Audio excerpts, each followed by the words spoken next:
We all have lived our lives, saying, writing, thinking what we ever wanted.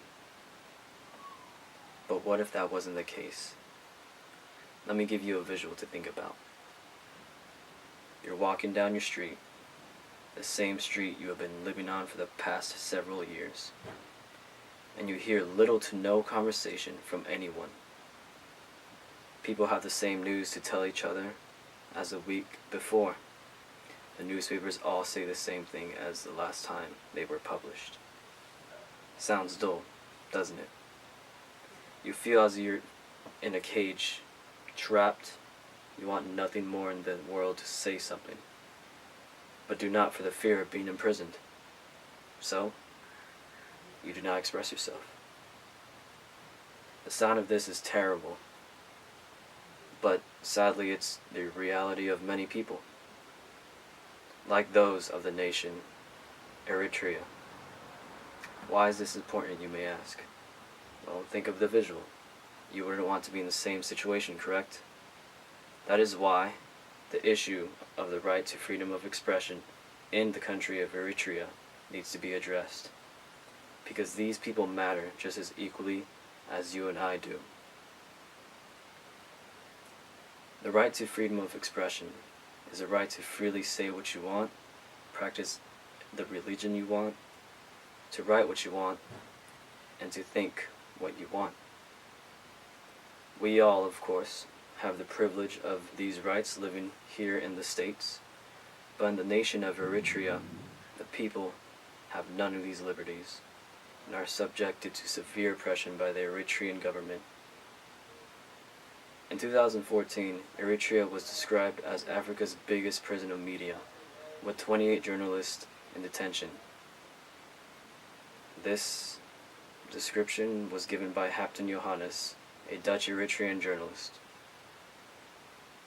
If an action were to be taken to end this oppression, not only would the people of Eritrea have the right to say what they think, write, and what religion they want to practice, but the country's government will be improved due to the constant criticism from the citizens of the nation. But let me take a moment to give a bit more context on the small nation. Ever since Eritrea gained its independence in 1991, the country was only subjected to more military conflict with its adversary, Ethiopia. This conflict opened up more predicaments, which, according to BBC News, led the Eritrean government to close off its borders to the outside, not letting anyone to trade with the country.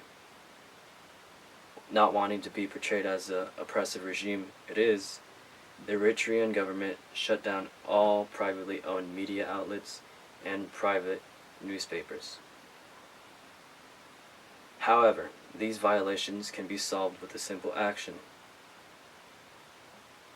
the implementation of a foreign official in the nation to inspect and see how the country of Eritrea is being run would be an exceptional solution to the current issue of the freedom of expression. Of course, this wouldn't be an official from some random country, but rather from the UN. The official would oversee how the government treats its citizens, review the policies put in place to see what is causing issues to the people's rights. As of now, there are several policies put in place that restrict the freedom of expression. For example, the press proclamation law requires the licensing of newspaper owners and journalists. That at first seemingly not like a bad policy, it later states that all articles are to be submitted to the government for approval. So stories on the government and politically related will not be approved. Apologies. Policies, however, aren't the only thing which restrict the freedom of expression. Religion although secured in the nation's constitution to be free of any kind, is something the government is very strict about. Citizens are imprisoned for not following the norm of the government's religion.